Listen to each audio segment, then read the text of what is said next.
Hello, this is Zakir Roy. Welcome to this amazing channel NCERT वाला। और आज मैं आप लोगों के लिए लेकर आया हूँ कॉन्टिन्यूटी का एक और लेक्चर, जिसके अंदर हम लोगों ने बेसिक्स को तो अच्छे से समझ लिया था, लेकिन आज मैं कुछ ऐसी चीज़ें आप लोगों को डिस्कस करूँगा आपके साथ जिसमें हम लोग कॉन्टिन्यूटी के कुछ एक्स्ट्रा लेवल की चीज़ें भी बात करेंगे, जो हमें कॉन्टिन्यूटी के कुछ ऐसे प्रॉब्लम्स जिन्हें सॉल्व करने में हमें काफी समय लग सकता है, उनकी जगह पर हम लोग बात करेंगे कुछ ऐसे स्टैंडर्ड थ्योरम्स का इस्तेमाल करेंगे जिनसे वो हमें लेंदी मेथड से नहीं, काफी आसान और शॉर्ट और क्रिस्प तरीके से आप उसे सॉल्व कर सकते हैं। तो बस मजा ही मजा है डेफिनेटली।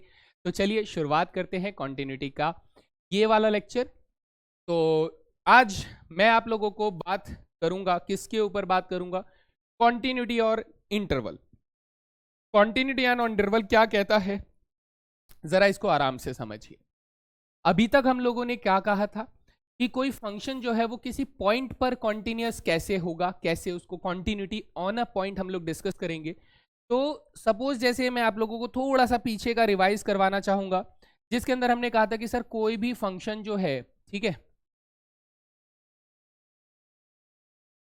वो अगर कॉन्टिन्यूअस है तो ऐसे करके हम लोगों ने किसी पर्टिकुलर पॉइंट के बारे में बात किया था कि सर वो ये वाला पॉइंट हम लोग मान लेते हैं। इस पर्टिकुलर पॉइंट पे क्या था, suppose this is the point x बराबर c, है ना। तो इस पर्टिकुलर पॉइंट पे हमने कहा था कि सर लेफ्ट हैंड लिमिट यहां से अगर हम लोग c पॉइंट को अप्रोच करते हैं, राइट हैंड लिमिट यहां से अगर c पॉइंट को राइट हैंड साइड से अप्रोच करते हैं, तो फंक्शन जो है वो सर एक पर्टिकुलर लिमिट को अप्रोच कर रहा है और फंक्शन राइट हैंड साइड से भी उसी पर्टिकुलर पॉइंट को अप्रोच कर रहा है।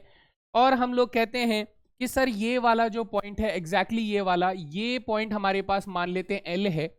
तो इस डायग्राम में हम लोग क्या डिपिक्ट कर पा रहे हैं, हम लोग ये डिपिक्ट कर पा रहे हैं कि सर हमारा एल जो है वो RHL के बराबर है, और साथ ही फंक्शन की value at the c point कितना है, ये तीनों हमारे पास बराबर आ रहे हैं। तो इस कंडीशन को हम लोगों ने कहा था कि अगर ये वाली कंडीशन अप्लाई होती है तो this results into continuous function at that point. किसी पर्टिकुलर पॉइंट पे फंक्शन जो है वो कॉन्टिन्यूअस है, ये हमसे कहा जाता है।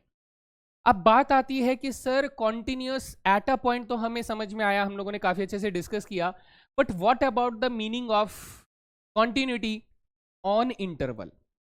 इंटरवल समझते हैं, इंटरवल होता है कि बेटा अ सेट ऑफ पॉइंट्स, जिसे हम लोग रियल नंबर लाइन का एक सबसेट कह सकते हैं कि interval is the subset of real number line. तो अब अगर मैं ये कहना चाहता हूं कि सपोज कीजिए, सपोज करें कि अब हम लोग कुछ ऐसे बात करना चाहते हैं कि ये हमारे पास एक्स एक्सिस हो जाएगा, ये वाई एक्सिस हो जाएगा, और मैंने एक यहां पर फंक्शन बनाया कुछ इस तरीके से, ये फंक्शन का ग्राफ जा रहा है। मैं आपसे कहता हूं कि हम इस फंक्शन को, ये एक पॉइंट ले लेते हैं, suppose this is point A, ये एक पॉइंट ले लेते हैं, suppose this is point B. तो मैं चाहता हूं कि आप इस रीजन के बारे में बात करें कि ए से लेके बी तक के रीजन में फंक्शन कॉन्टिन्यूअस है या नहीं है। ग्राफिकली अगर आप एनालाइज करेंगे तो आप कहेंगे सर फंक्शन कॉन्टिन्यूअस है, क्योंकि अगर मैं यहां से लेके यहां तक की बात करूं, इस पॉइंट से लेके इस पॉइंट तक की बात करूं, तो फंक्शन जो है बेटा वो कॉन्टिन्यूअस है, कहीं पर भी ब्रेक नहीं आया है। लेकिन अब इसको मैथमेटिकली कैसे प्रूव करें? तो एक तरीका यह आता है कि सर ए से बी के बीच में है तो बहुत सारे पॉइंट्स, अगर हर एक पॉइंट पर फंक्शन कॉन्टिन्यूअस है, फिर से बोल रहा हूं कि ए से बी के बीच में जितने भी पॉइंट्स हैं, अगर उन सभी पॉइंट्स पर फंक्शन कॉन्टिन्यूअस है, तो हम कहेंगे सर ये पूरे इंटरवल में है ना। कौन से? इस पूरे इंटरवल में, यानी ए से लेके बी तक के इंटरवल में फंक्शन क्या पाया जाएगा बेटा? कॉन्टिन्यूअस पाया जाएगा। अगर अगर इस बीच में जितने भी पॉइंट्स हैं उन सभी पॉइंट्स पर फंक्शन कॉन्टिन्यूअस है, तब हम बोलेंगे the function is continuous on this interval. लेकिन चैलेंज कहां पर है?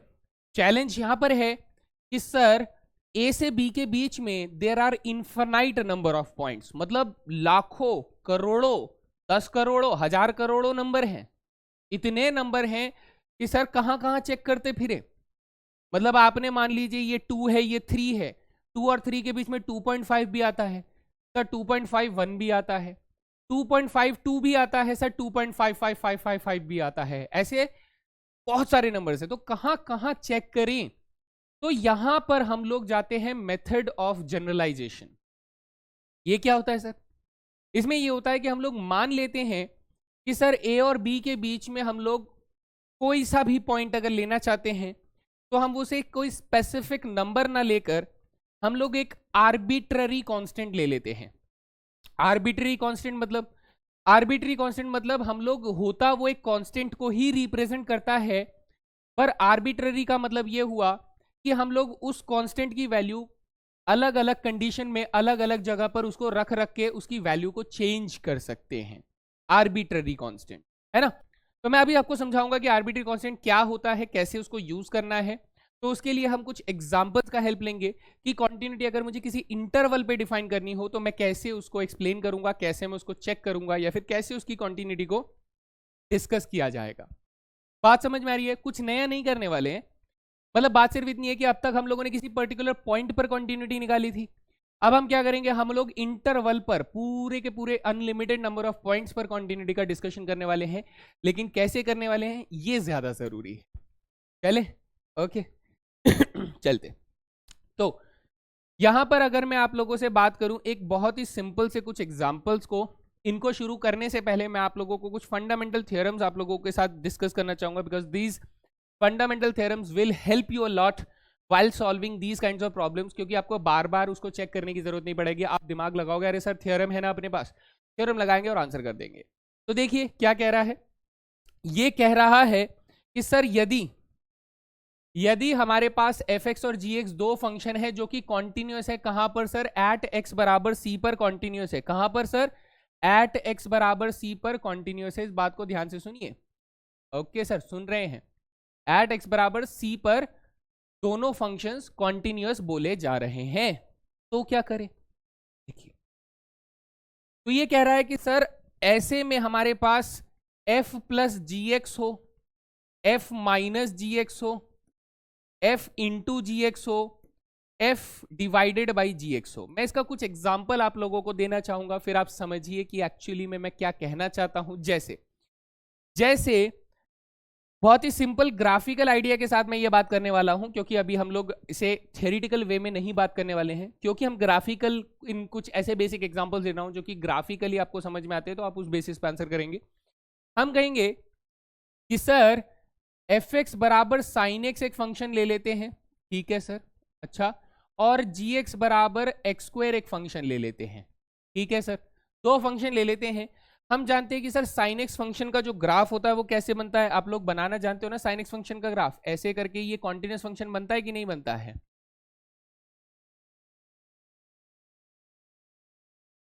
ना? ऐसे करके साइन एक्स का ग्राफ बन जाता है। जी सर, बिल्कुल सही बनाए हैं, ये साइन एक्स का ग्राफ है and it is always continuous. X square का ग्राफ कैसे बनता है सर? एक्स स्क्वायर का ग्राफ ऐसे करके बनाया था हम लोगों ने, याद है ना, फंक्शन चैप्टर में ऐसे करके एक्स स्क्वायर का ग्राफ बनाया था। सर ये भी कॉन्टिन्यूस फंक्शन होता है, इसमें भी हमें पेन उठाने की जरूरत नहीं पड़ी थी। तो अगर मैं किसी पर्टिकुलर पॉइंट की बात करूं, किसी पर्टिकुलर पॉइंट की, सपोज मैं बात करता हूं x बराबर 2 की, ठीक है, हम करते हैं सर x बराबर 2 की बात करते हैं, तो 2 मान लो यहां पर आ जाता है, दिस इज द पॉइंट 2। तो आप कहोगे सर 2 पर फंक्शन कैसा है? सर 2 पर फंक्शन कॉन्टिन्यूस है, आपको दिख रहा है ना 2 पर कैसा है फंक्शन, कॉन्टिन्यूस है। इस जगह पर फंक्शन कॉन्टिन्यूस है, कोई ब्रेक नहीं है, बिल्कुल नहीं है। आप यहां देखोगे तो सर ये वाला पॉइंट कितना हो जाता है, ये भी 2 हो जाता है, और 2 पर भी फंक्शन कैसा है सर, बिल्कुल कॉन्टिन्यूस है, कोई ब्रेक नहीं मिल रहा है। तो हम यहां से एक अजम्पशन ले रहे हैं कि सर फंक्शन ग्राफिकली तो हमें दिख रहा है कि फंक्शन कैसा है, कॉन्टिन्यूस है। तो मैं यहां पर बोल सकता हूं कि sir f x and g x, f x and g x ये दोनों ही क्या है सर, कॉन्टिन्यूअस एट एक्स बराबर 2 है। सर एक्स बराबर 2 ही क्यों लिया बेटा? आप कोई और पॉइंट ले सकते हो, मैं तो ये ग्राफ में आपको बता रहा हूं ना कि this is continuous everywhere. Everywhere मतलब हर जगह, कोई सा भी पॉइंट ले लो दोस्त, कोई सा भी पॉइंट ले लो, आप कहोगे sir it is everywhere continuous, ठीक है। तो अब ये थ्योरम आपसे क्या कह रहा है? ये थ्योरम कह रहा है कि सर अगर मैं F x plus g x कर दूं, यानी एक्स प्लस साइन एक्स या साइन एक्स प्लस एक्स ले लूं, ठीक है, साइन एक्स प्लस एक्स ले लूं, तो ये जो फंक्शन है ना, ये फंक्शन भी सर कॉन्टिन्यूस होगा एट x बराबर 2 पर। अच्छा ओके, अगर आप साइन x और x का सब्ट्रैक्शन कर देते हैं तो भी सर ये वाला फंक्शन जो होगा ना ये भी कॉन्टिन्यूस होगा एट x बराबर 2 पर। अच्छा ऐसी बातचीत। सर ये साइन x इंटू एक्स अगर कर दिया जाए यानी x साइन x कर दिया जाए तो ये वाला फंक्शन जो होगा ये भी सर कॉन्टिन्यूस होगा एट x बराबर 2 पर। ये आप चाहे तो थ्योरेटिकली चेक करके देख सकते हो भाई, मैं से हवा में बात नहीं कर रहा हूं, आप थ्योरेटिकली चेक करके देख सकते हैं ना, इन तीनों फंक्शंस को आप आराम से चेक करके देख सकते हो। और फिर चौथी बात क्या कह रहा है कि सर अगर मैंने साइन x को x से डिवाइड कर दिया तो ये जो फंक्शन बनेगा ये भी सर इज कॉन्टिन्यूस होगा एट x बराबर 2 पर। ये थ्योरम आपसे कहना चाहता है। लेकिन जो आखिरी वाली थ्योरम है उसके अंदर सिर्फ एक बात का ध्यान रखें कि ये जो नीचे फंक्शन बन रहा है ना मेरे दोस्त, ये वाला फंक्शन इस पर्टिकुलर पॉइंट पर, ये वाला फंक्शन इस पर्टिकुलर पॉइंट पर जीरो नहीं होना चाहिए, क्योंकि अगर वो जीरो हो गया तो सर साइन एक्स अपॉन में जीरो रखेंगे तो क्या हो जाएगा सर, नॉट डिफाइंड आ जाएगा ना, और फंक्शन नॉट डिफाइंड नहीं होना चाहिए। तो ये वाली बात हम लोगों को ध्यान रखनी है कि बस सर जीरो नहीं होना चाहिए। ये बात यहां पर देखो लिखा हुआ है except where g c is zero, यानी जिस पॉइंट पर हम लोग कॉन्टिन्यूटी को चेक कर रहे हैं वहां पर फंक्शन जो डिनोमिनेटर वाला फंक्शन है वो जीरो नहीं होना चाहिए, है ना। चलो ठीक है जी सर, ये भी बात समझ में आ गई। तो this is very basic. Okay, अगला क्या कहता है, अगला बेटा देखो ये सेम से थ्योरम है, तो मैं इसके लिए आप लोगों को कुछ बातें बताना चाहता हूं, अगर आपको नहीं मालूम है तो ये पता होना चाहिए। चलो ध्यान से देखना बेटा, क्लास 9th में आप लोगों को सबसे पहली बार पढ़ाया जाता है क्या, पॉलिनोमियल्स। क्या पढ़ाया जाता है सर, पॉलिनोमियल्स पढ़ाए जाते हैं। तो पॉलिनोमियल्स क्या होते हैं बेटा, polynomials is an expression, mathematical expression जिसको ऐसे लिखा जाता है ए एन एक्स की power n plus a n minus one x की power n minus one plus a n minus two x की power n minus two and dot dot dot dot plus यहाँ पर a two x की power two आ जाएगा plus a one x की power one आ जाएगा और ए जीरो एक्स की पावर जीरो आ जाएगा। यहाँ पर जो चीज आपको ध्यान रखनी है कि ये जो n है बच्चा, ये जो n आप रख रहे हो, ये बात याद रखिएगा बेटा, ये सबसे इंपॉर्टेंट है कि n जो है वो बेटा एक होल नंबर होना चाहिए। क्या होना चाहिए सर, होल नंबर होना चाहिए। होल नंबर ही होगा और कुछ नहीं हो सकता। आपके मन में अगर सवाल आ रहा हो कि सर इंटीजर रख सकते हैं क्या, इंटीजर में जैसे नेगेटिव नंबर्स आते हैं -1 -2 -3, अगर वो हुआ तो हम लोग इसको पॉलिनोमियल्स नहीं बोल सकते। मैं कुछ एग्जाम्पल के माध्यम से आपको समझाता हूं कि मान लीजिए मैं यहाँ पर कुछ एग्जाम्पल्स लिखते हैं। पहला कि सर x का स्क्वायर प्लस 3x प्लस 2 हम लोग ले लेते हैं। दूसरा एग्जाम्पल, सर x का स्क्वायर प्लस 3 अपॉन में x प्लस 2 ले लेते हैं। तीसरा एग्जाम्पल, x का square 3 under root x plus 2 ले लेते हैं। चौथा एग्जाम्पल, सर x का square plus 3x plus root 2 ले लेते हैं। अच्छा है ना, तो ये हम लोगों ने कुछ एग्जाम्पल्स लिए। अब आपको पहचानना है कि इनमें से कौन सा पॉलिनोमियल है और कौन सा पॉलिनोमियल नहीं है। तो कैसे पहचाने भाई, देखो यहां पर ध्यान से मेरी बात को सुनना कि सर यहां पर एक्स स्क्वायर में पावर कितनी है सर, 2 है। अच्छा, यहां पावर कितनी है सर, 1 है। अच्छा, यहां पावर कितनी है सर, 0 है। अच्छा, तो इसका मतलब कुल मिला के सर जो भी पावर्स हमें मिल रहे हैं यानी जो भी पावर n है वो क्या है सर, वो होल नंबर है। तो इस वजह से मैं इसको क्या बोल सकता हूं, दिस इज पॉलिनोमियल। ये क्या हो जाएगा दोस्त, डेफिनेशन के बेसिस पे ये एक पॉलिनोमियल हो जाएगा। लेकिन बच्चे को लगता है कि सर ये सेकंड वाला भी एक पॉलिनोमियल है। क्यों, क्योंकि यहाँ पर x की पावर कितनी है सर, 1 है।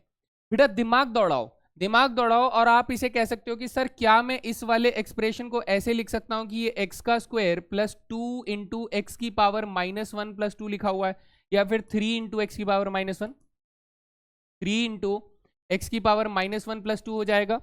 तब आप कहेंगे कि सर देखो यहां पर पावर 2 है, यहां पर पावर -1 है और सर यहां पर पावर x की पावर 0 है। तो ये जो -1 है ना बेटा, ये होल नंबर नहीं है, ये क्या है सर, ये इंटीजर है। This is an integer. Sir integer है x की पावर में, इसका मतलब मैं ये बोलूंगा कि सर ये नॉट अ पॉलिनोमियल है। क्या है सर, नॉट अ पॉलिनोमियल, ये पॉलिनोमियल नहीं है। अच्छा सर, ठीक है सर, आपने बोला, हमने मान लिया ये पॉलिनोमियल नहीं है। हम कहते हैं कि सर यहां देखो, इसको अगर मैं रीराइट करता हूं तो आप इसे ऐसे रीराइट कर सकते हैं कि सर ये x का स्क्वायर प्लस 3x की पावर बेटा रूट दिया गया है, तो इसे 1/2 लिखकर +2 लिख सकते हैं। तब आप कहोगे सर ये देखो, ये वाला जो नंबर हम लोग देख रहे हैं ये होल नंबर नहीं है ना, ये होल नंबर नहीं है, तो इस वजह से मैं इसे क्या बोलूंगा सर, नॉट अ पॉलिनोमियल। जी पढ़ा था ये सब सर? पढ़ा तो था लेकिन ऐसे याद नहीं, तो यही तो प्रॉब्लम है, आपको अच्छे से पढ़ना होता है। आगे देखिए, यहां देखिए सर, यहां पर पावर 2 है, यहां पर पावर 1 है, यहां पर पावर 0 है। तो बच्चे के मन में सवाल आया कि सर आपने थर्ड वाले में तो रूट लगाने पर बोल दिया कि सर पावर 1/2 है, इधर भी तो सर रूट लगा हुआ है, तो इधर भी तो पावर 1/2 होगी। अरे मेरे भाई, मेरे बंधु, इस बात को समझो कि हमने कहा x की पावर होल नंबर होना चाहिए। यहां बेटा इसकी x की पावर क्या है, 2, इसकी x की पावर क्या है, 1, इसकी x की पावर क्या है, 0। तो मुझे कांस्टेंट को तो देखना ही नहीं था, मुझे कांस्टेंट देखना ही नहीं था। सर x की पावर्स तो हमारे पास होल नंबर्स है ना? हाँ सर है। तो मैं यहां से कह सकता हूं कि सर ये हमारे पास पॉलिनोमियल हो जाता है। बस ये छोटा सा डिफरेंस आप लोगों को याद रखना है। सर पॉलिनोमियल तो समझ में आ गया है ना, पॉलिनोमियल समझ में आ गया। अब इससे रिलेटेड थ्योरम क्या है? इससे रिलेटेड थ्योरम आपसे कह रहा है कि सर एक पॉलिनोमियल फंक्शन की अगर हम लोग बात कर रहे हैं तो वो एवरीवेयर कॉन्टिन्यूस होगा, मुझे उसको चेक करने की जरूरत नहीं है। लेकिन अगर आप फिर भी चेक करना चाहते हैं तो this is very very easy, और हमें सिर्फ डायरेक्ट सब्स्टिट्यूशन करना होता है जनरल मेथड की मदद से। तो जब हम लोग जनरल मेथड देख लेंगे तो उसके बाद में ये वाला थ्योरम एक बार आपको प्रूव भी करवा दूंगा, है ना। चले, अगला क्या कह रहा है सर? अगला कह रहा है a rational function is everywhere continuous except g(x) बराबर 0। मैं ये वाली लाइन को ना यहां लिखना पसंद करूंगा, यहां पे लिख देता हूं, दिस इज एक्सेप्ट g(x) जहां पर 0 है, उस वाली बात को कर रहा है। तो सर ये रेशनल फंक्शन क्या होता है? रेशनल फंक्शन बेटा यहां पर याद रख लो कि सर रेशनल फंक्शन एक ऐसा फंक्शन होता है जो कि फ्रैक्शन होता है, किन का? सर पॉलिनोमियल फंक्शन न्यूमरेटर में होता है और डिनोमिनेटर में भी क्या होता है सर, एक पॉलिनोमियल फंक्शन होता है। तो ऐसे फंक्शन को हम लोग क्या कहते हैं सर? रेशनल फंक्शन बोलते हैं। बस ये कह रहा है कि नीचे जो आपके पास फंक्शन होगा वो बेटा 0 नहीं होना चाहिए, यानी ये वाला जो फंक्शन है बस ये आपका 0 ना हो जाए सर। तो क्या मैं एक एग्जाम्पल बना सकता हूं इसके लिए? तो एग्जाम्पल के फॉर्म में बेटा मैंने क्या किया, एक फंक्शन एफ एक्स बनाया जिसमें मैंने ऊपर एक पॉलिनोमियल फंक्शन लिख दिया, जैसे कि ऐसे x² + 3x + 2 डिवाइडेड बाई मैंने लिख दिया कि ये x² प्लस कितना आ जाएगा, 2x + 4 आ जाएगा, है ना, 2x + 4 आ जाएगा, ये हम लोगों ने ले लिया। तो ये जो फंक्शन है ये फंक्शन एक कॉन्टिन्यूअस फंक्शन होगा एवरीवेयर, हमें कहीं चेक करने की जरूरत नहीं है। क्यों? क्योंकि सर इसमें ये जो ऊपर फंक्शन हमें मिल रहा है ये वाला फंक्शन, ये फंक्शन क्या है सर? ये एक पॉलिनोमियल फंक्शन है, जी सर। और नीचे जो फंक्शन दिया गया है ये सर, ये भी एक पॉलिनोमियल फंक्शन है। बस हमें ये याद रखना है कि कोई ऐसा पॉइंट ना हो जिस पॉइंट पर नीचे वाला फंक्शन जो हो वो 0 हो जाए। तो मैंने जानबूझ के एक ऐसा फंक्शन लिया है जो कि 0 कभी हो ही नहीं सकता। आप कोई सी भी वैल्यू रखकर देख लो, कभी आपको 0 मिलेगा ही नहीं, है ना।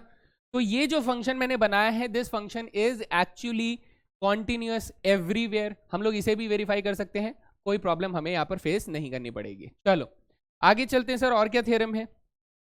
और थ्योरम की बात करें तो नेक्स्ट थ्योरम हमसे कह रहा है सर फंडामेंटल थ्योरम्स में थ्योरम नंबर 3, ये थोड़ा कॉम्पोजिट फंक्शंस के ऊपर आता है, कॉम्पोजिशन फंक्शन के ऊपर आता है। कॉम्पोजिशन हम लोगों ने करना सीखा था, मैं फिर भी बता देता हूँ बेटा। देखो हम लोगों ने अभी थोड़ी देर पहले कुछ एग्जांपल्स लिए थे, कैसे कि सर अगर मैं f(x) बराबर sin x ले लेता हूँ, है ना, और सर g(x) बराबर क्या ले लेता हूँ, g(x) बराबर x का स्क्वायर ले लेता हूँ, ऐसा कुछ ले लेता हूँ, तो आप कहेंगे सर ये दोनों फंक्शन कैसे हैं? कॉन्टिन्यूस है। किसी पर्टिकुलर पॉइंट पर भी वो कॉन्टिन्यूस पाए जाएंगे? सर एवरीवेयर कॉन्टिन्यूस है तो किसी पर्टिकुलर पॉइंट पे तो डेफिनेटली कॉन्टिन्यूस पाए जाएंगे, है ना?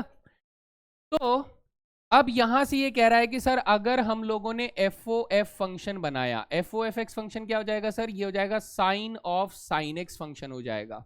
अच्छा, अगर हम लोगों ने जीओजी फंक्शन बनाया, सर जीओजी फंक्शन जो होगा वो हो जाएगा एक्स स्क्वायर का स्क्वायर हो जाएगा, यानी ये हो जाएगा एक्स की पावर 4 हो जाएगा।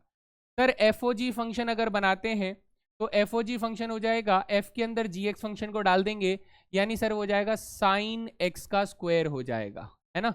और सर जीओएफ फंक्शन अगर बनाते हैं तो जीओएफ फंक्शन जो होगा वो साइन एक्स का होल स्क्वायर हो जाएगा। ये इस तरीके से हम लोग बना लेंगे। तो ये कहता है कि सर अगर एफ एक्स और जी एक्स दोनों किसी पर्टिकुलर पॉइंट पर कॉन्टिन्यूस फंक्शंस हैं तो एफ हो, जीओजी हो, एफओजी हो या जीओएफ हो, ये चारों फंक्शंस जो होंगे, ये चारों कॉम्पोजिट फंक्शंस जो होंगे वो सर कॉन्टिन्यूस पाए जाएंगे। दिस इज द थ्योरम उन पर्टिकुलर पॉइंट पर। अगर ये एवरीवेयर कॉन्टिन्यूस है तो ये भी एवरीवेयर कॉन्टिन्यूस पाए जाएंगे। ठीक है जी, ओके सर। थ्योरम नंबर 4 क्या कह रहा है? कह रहा है कि सर यदि हमारे पास एफ एक्स जो है वो एक कॉन्टिन्यूस फंक्शन है तो उस फंक्शन का मॉड्यूलस जो होगा वो भी एक कॉन्टिन्यूस फंक्शन होगा। बहुत बेसिक सा है, इसमें कुछ खास समझने की हमें जरूरत नहीं है। एग्जाम्पल अगर हम लोग लेकर चलें कि x जो है y बराबर x, यानी एग्जाम्पल देखिए दोस्त, हमने कहा सर एफ एक्स बराबर x जो है वो एक कॉन्टिन्यूस फंक्शन है। कैसे सर?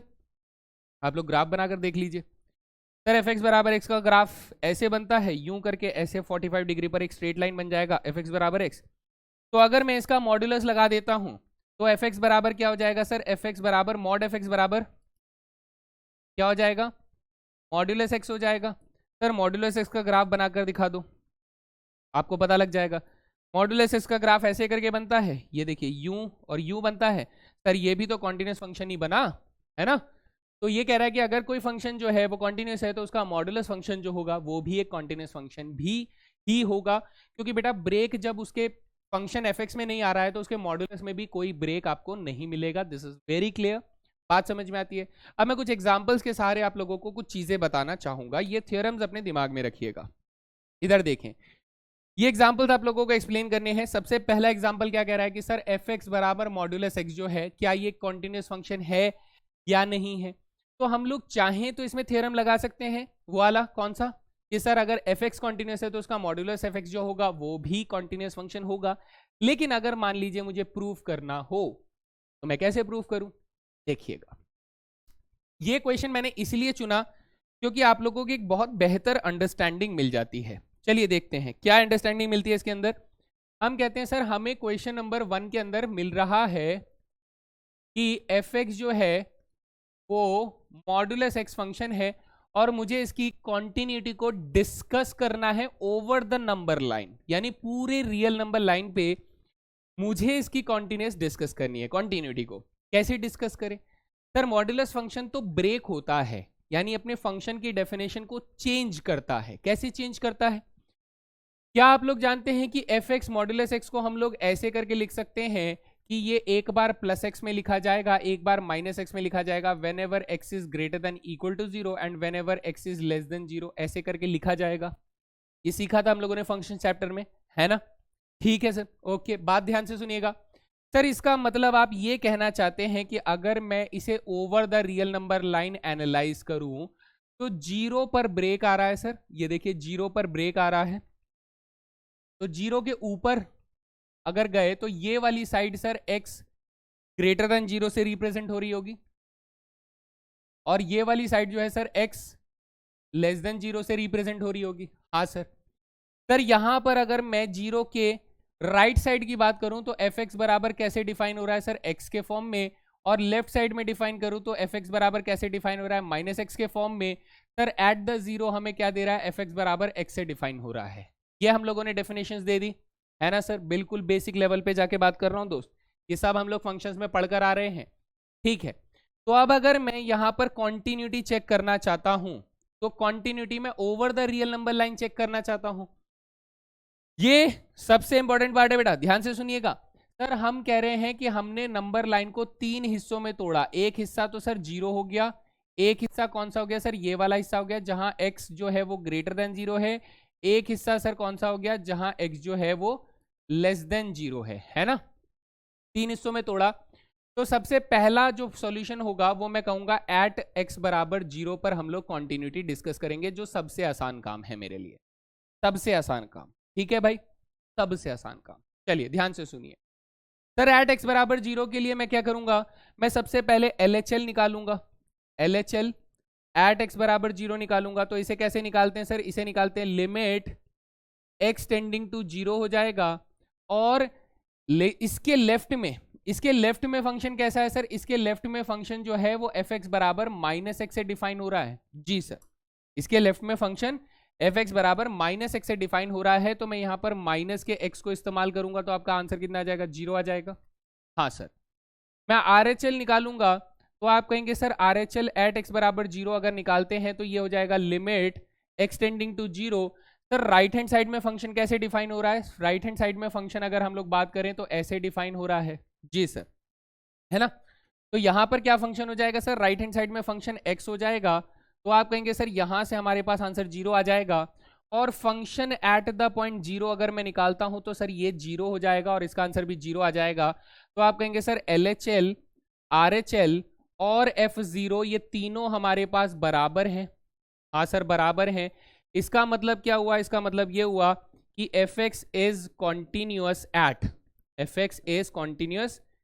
एट x बराबर 0, यानी सर ये 0 पर क्या हो गया, कॉन्टिन्यूअस साबित हो गया, है ना। जी सर, अब बात आती है कि सर मुझे तो इसे बाकी जगह पर भी तो चेक करना है। बाकी जगह मतलब कौन सा सर, बाकी जगह बेटा ये वाला, कौन सा, ये वाला रीजन, ये देख रहे हो, ये कलर कुछ और लेते हैं इसमें, कौन सा, रेड कलर लेते हैं, ये वाला रीजन बेटा, ये वाला जो x लेस देन 0 से रिप्रेजेंट हो रहा है, ये वाला रीजन। सर इसमें अगर हम लोग चेक करें तो इस पे कैसे चेक करेंगे, आप इसे कहिए सर दूसरे पार्ट में मैं क्या करूंगा, एट x लेस देन 0 पर चेक कर रहे हैं sir, at x less than 0। अच्छा, तो बची हुई जगह पर सर यहां पर कितने पॉइंट्स होंगे आप कहोगे सर यहां पर हमारे पास इन्फिनाइट पॉइंट्स होंगे। कितने सर, इन्फिनाइट, मतलब इतने की सर सोच भी नहीं सकते, इतने पॉइंट्स हैं इन्फिनाइट पॉइंट्स। तो सेम बेटा यहां पर भी तो इन्फिनाइट पॉइंट्स ही होंगे ना, इस वाली जगह पर भी कितने होंगे sir, there will be infinite points. तो अब मैं पॉइंट्स वाले मेथड से तो इसको चेक नहीं कर सकता, मैं कहां तक चेक करता रहूं भाई, कितने पॉइंट चेक करूं, नहीं है ना पॉसिबिलिटी। कितने पॉइंट चेक करोगे, 1 करोगे, 2 करोगे, 4 करोगे, 10 करोगे, कितने करोगे, थक जाओगे। तो सर कौन सा मेथड है कि अब मैं कैसे चेक करूं इस पूरे इतने पार्ट पर, 0 से इतने पार्ट पर मैं कॉन्टिन्यूटी को कैसे चेक करूं। तो हम कहते हैं सर मेथड ऑफ जनरलाइजेशन का इस्तेमाल कीजिए। वो ये कहता है कि सर अगर हम लोग एक लेटर असाइन करते हैं, सपोज C, है ना, मैंने कहा सर ये C जो है ये बिलोंग करता है माइनस के इंफिनिटी से लेके 0 तक, इस रीजन से बिलोंग करता है, यानी कि मैं कहना चाहता हूं कि सर C पॉइंट जो है ना वो यहां कहीं आ रहा होगा, C पॉइंट जो है वो 0 से इंफिनिटी के बीच में आ रहा होगा। अगर ये 0 है, ये इंफिनिटी है, सॉरी माइनस इंफिनिटी है, तो इसके बीच में कहीं पर ये C पॉइंट आ रहा है। अब ये C पॉइंट कहां, ये एग्जैक्ट बीच में होगा या फिर इधर होगा या फिर इधर होगा, कहीं तो होगा सर, कहीं तो होगा। अब ये कहीं तो होगा कि मतलब ये हुआ कि सर ये एक आर्बिट्रेरी कांस्टेंट है, आप इस C की वैल्यू -1 लेना चाहो -1 ले लो, -2 लेना चाहो -2 ले लो, -3 लेना चाहो -3 ले लो, -4, 5, -6, -7, माइनस कोई सा भी नंबर ले लो, लेकिन ये जो C है ये 0 और माइनस इंफिनिटी के बीच में कहीं पर आ रहा है, कहीं पर। नाउ हम अब लोग कहते हैं कि अगर मैंने इस C पॉइंट पर फंक्शन को कॉन्टिन्यूअस साबित कर दिया, तो आप अपना आंसर लिखकर सर के पास ले गए। आपने बोला सर मैंने C पर तो कॉन्टिन्यूअस साबित कर दिया है, तो सर बोलते कि बेटा -1 पर कॉन्टिन्यूअस होगा कि नहीं होगा। आप बोलोगे सर मैं लेट कर लेता हूं C बराबर -1, अब C पर कॉन्टिन्यूअस है तो इसका मतलब -1 पर कॉन्टिन्यूअस है। फिर सर बोलेंगे सर x बराबर -5 पर कॉन्टिन्यूअस है कि नहीं, तो आप बोलोगे सर C को -5 लेट कर लेते हैं, तो इसका मतलब अगर C पर कॉन्टिन्यूअस है तो -5 पर कॉन्टिन्यूअस है। यानी you can change every time the value of C so that you can prove that the function is continuous at that point जिसके बारे में बात हो रही है। इसी को हम लोग मेथड ऑफ जनरलाइजेशन कहते हैं कि जनरल पॉइंट को लेकर हम लोग यहां पर वेरीफाई कर देंगे। अब सी की वैल्यू जो मर्जी आपको लेनी है, जहां पर आपको कॉन्टिन्यूटी प्रूव करनी है कर लो भाई, हो गया काम। तो अब देखिए कैसे करेंगे सर। अगर मैं सी के नेबरहुड की बात करूं, सी का नेबरहुड, सर सी का नेबरहुड ये वाला रीजन होता है और ये वाला नेबरहुड हो जाएगा, है ना। सी का नेबरहुड ये वाला रीजन हो जाएगा जी सर। तो मैं अब यहां से अगर बात करूं कि मैं सी पर LHL निकालना चाहता हूं, LHL एट x बराबर सी पर, तो आप कहोगे सर LHL जो होगा वो हमारे पास लिमिट एक्सटेंडिंग टू सी हो जाएगा। और fx क्या है सर, सी के लेफ्ट हैंड में फंक्शन यही काम कर रहा है ना, सी के लेफ्ट में यही फंक्शन काम कर रहा है सर। इसका मतलब यहां पर -x डाल दोगे तो आपका आंसर कितना हो जाएगा, -c। अच्छा ठीक सर।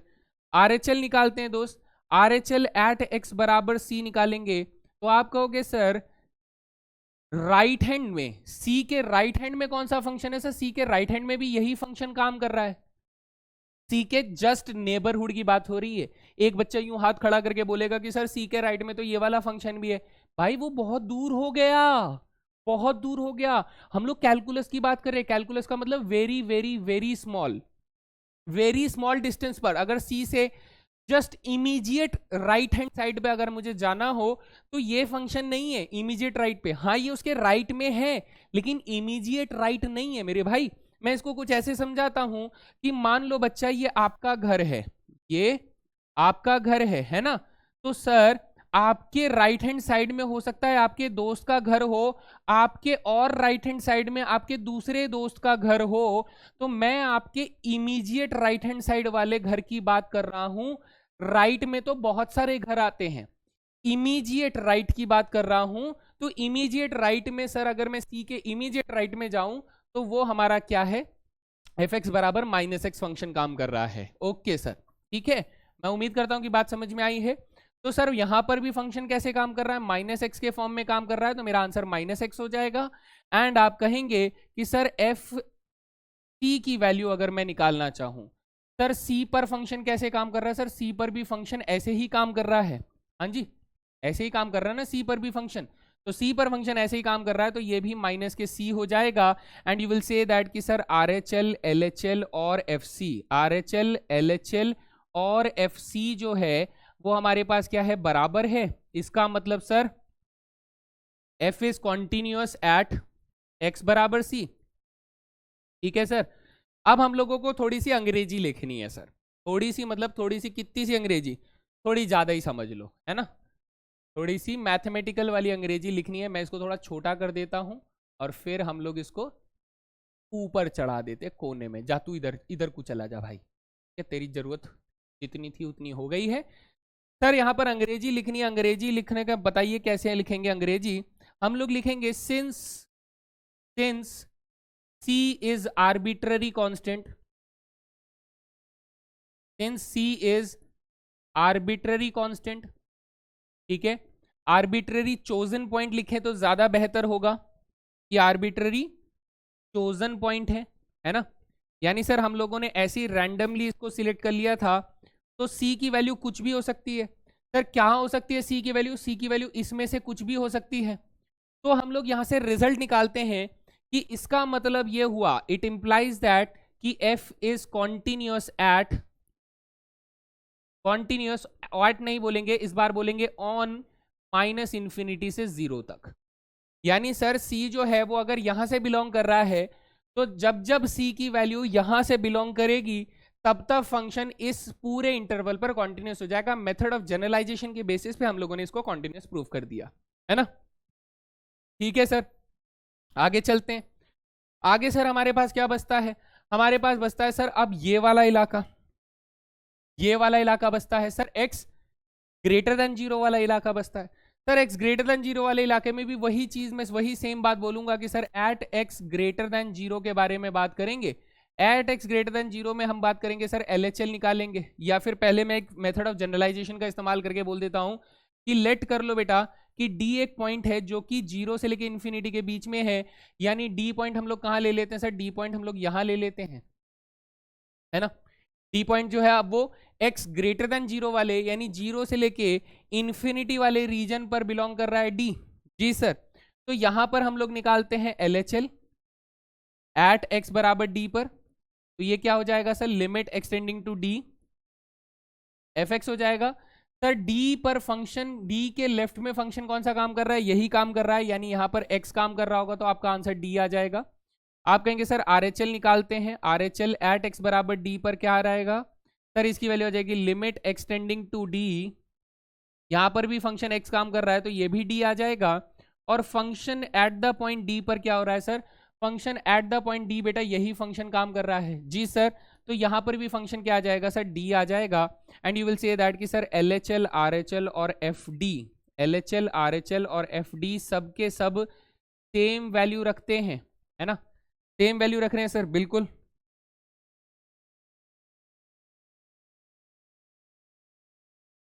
अरे यार ये क्या हो रहा है, अभी ठीक करते हैं इसको, टेढ़ा हो गया इसलिए ऐसा लग रहा है ये, अब देखना है, अब ये बिल्कुल बढ़िया बनेगा एकदम, है ना। ये तीनों बराबर हो गए sir.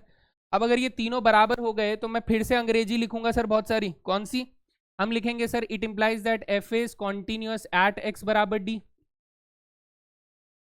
Ji sir, at x बराबर डी पर कॉन्टिन्यूअस है। सर फिर से वही वाली अंग्रेजी, since d is an arbitrary chosen point,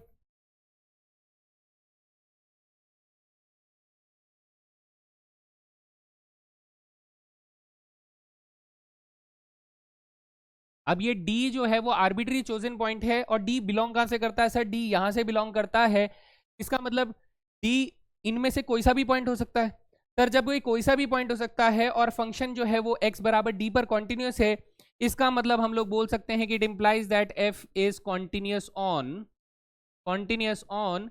0 to infinity, यानी इस रीजन पे सर ये कॉन्टिन्यूस हो जाता है। अब हमें क्या समझ में आया इतनी देर में, सर आया कुछ तो आया होगा, देखते हैं।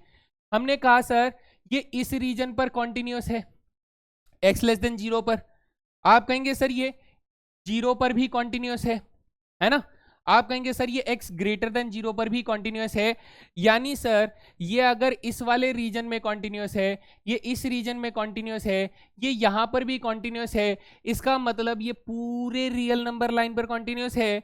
तो हम लोग ये कह सकते हैं, ये सब चीजें लिखने के बाद हम यहां से रिजल्ट लिख सकते हैं, इसके लिए it implies that f is continuous on whole real number line, this is your answer. ये आपका आंसर हो जाता है इतना कैलकुलेशन करने के बाद।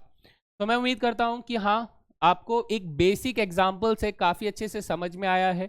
लेकिन सर अगर मुझे इस क्वेश्चन को बाई चांस ऐसे प्रूफ ना करना होता तो हमारे पास कोई बेहतर तरीका था क्या, मेरे पास कोई बेहतर तरीका है, डेफिनेटली है, मैं आपको अगली बार में वही बता रहा हूं, ध्यान से सुनिएगा। देखिए हमने क्या कहा सर, हमने ये कहा कि एफ एक्स बराबर क्या है हमारे पास, एफ एक्स बराबर हमारे पास मॉड्यूलस एक्स है ना।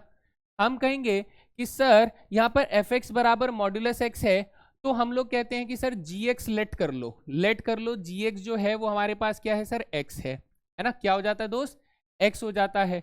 अब हम लोग ये बात जानते हैं कि ये सर एक पॉलिनोमियल फंक्शन है, ये क्या है सर, ये एक तरीके का पॉलिनोमियल फंक्शन है।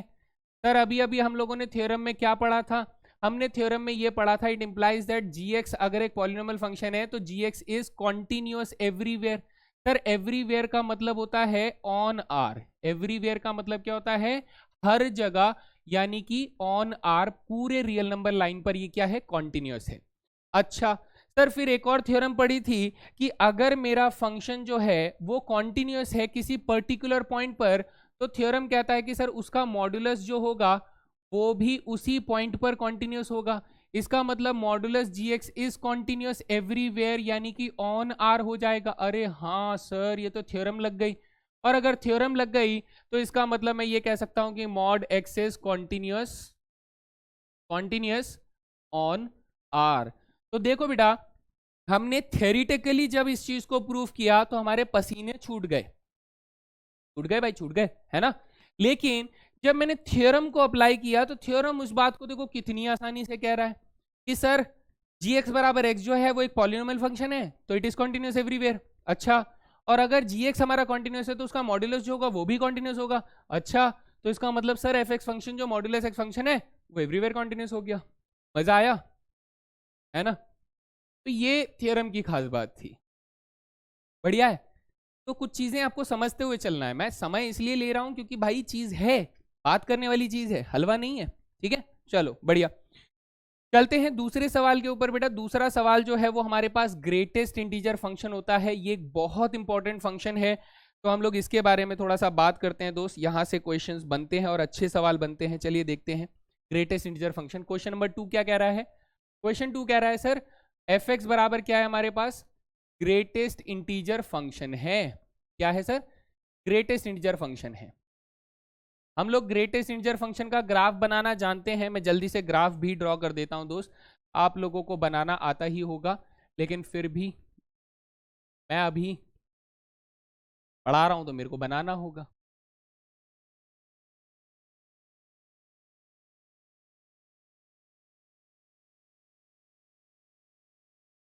है ना? ऐसे करके ग्रेटेस्ट इंटीजर फंक्शन का ग्राफ बनता था। एक जगह पे फिल डॉट और एक जगह पे खाली डॉट, ऐसे करके ग्रेटेस्ट इंटीजर फंक्शन का ग्राफ बनता था। तो ये तो देख के ही पता लग रहा है कि सर ये हमारे पास डिसकंटिन्यूअस फंक्शन है। लेकिन ये कहां पर डिसकंटिन्यूअस है? सर ये पॉइंट डिसकंटिन्यूटी आती है इसके सिर्फ इंटीजर पॉइंट्स पर। जहां जहां पर आप एक्स की वैल्यू इंटीजर लेंगे वहां वहां पर ये फंक्शन डिसकंटिन्यूअस हो जाएगा। चलिए देखते हैं सर कि प्रूफ कैसे कर पाएंगे। जब हमें इसके ग्राफ के बारे में आइडिया है तो मुझे अगर इसको प्रूफ करना हो कि ये फंक्शन की कॉन्टिन्यूटी डिस्कस करनी है तो मैं इसे दो रीजन्स में बांटूंगा। दो रीजन कौन से? एक तो बेटा इंटीजर पॉइंट, एक मानूंगा नॉन इंटीजर पॉइंट्स। इस बार मैं ऐसे नहीं करूंगा कि एक लेस देन जीरो है एक ग्रेटर देन जीरो है। भाई वो उस क्वेश्चन की डिमांड थी। इस क्वेश्चन की डिमांड क्या है कि सर या तो आप इंटीजर पॉइंट लो या तो आप नॉन इंटीजर पॉइंट लो। देखें, देखो भाई हमने क्या कहा सर, हमने एक जनरल पॉइंट लिया बेटा। इंटीजर पॉइंट्स कितने हैं सर? इन्फिनाइट है। नॉन इंटीजर पॉइंट कितने हैं सर? उससे भी ज्यादा होंगे, इन्फिनाइट से भी ज्यादा होंगे। इन्फिनाइट से ज्यादा क्या होता है? इन्फिनाइट होता है, यानी दोनों में इन्फिनाइट नंबर ऑफ पॉइंट्स है। तो मेथड ऑफ जनरलाइजेशन हमें यूज करना पड़ेगा। तो let's break the page in two parts और फिर बात करते हैं। सर ये लीजिए, है ना? तो हमने क्या कहा सर, हमने फर्स्ट पार्ट के अंदर केस 1 में कहा कि सर हम लोग बात कर रहे हैं एट इंटीजर पॉइंट्स। कहां पर बात कर रहे हैं बेटा? इंटीजर पॉइंट्स पर बात कर रहे हैं। तो इंटीजर पॉइंट्स पे जब हम लोग डिस्कस करेंगे तो उस वक्त हम लोग लेट कर लेते हैं कि सर लेट कर लेते हैं सी जो है वो एक इंटीजर पॉइंट है। तो ये आर्बिट्रेरी चोजन पॉइंट हो गया ना, सी आर्बिट्रेरी चोजन पॉइंट। ठीक है सर। तो यहां पर हम लोग क्या करेंगे सर? यहां पर हम लोग लेफ्ट हैंड लिमिट निकालेंगे एट एक्स बराबर सी पर। जी सर। तो ये क्या हो जाएगा सर? ये हो जाएगा limit x tending to c minus हो जाएगा और यहां पर ग्रेटेस्ट इंटीजर फंक्शन एक्स आ जाएगा। सिंस ये फंक्शन जो है बेटा ये क्या है सर? ये फंक्शन एक ऐसा फंक्शन है जो कि स्पेशल फंक्शंस में गिना जाता है।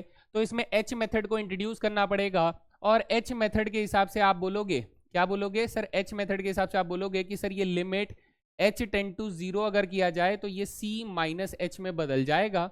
तो इसका आंसर क्या आएगा? सवाल तो बहुत बढ़िया है सर, आंसर भी बता दो। ठीक है, अभी बताते हैं।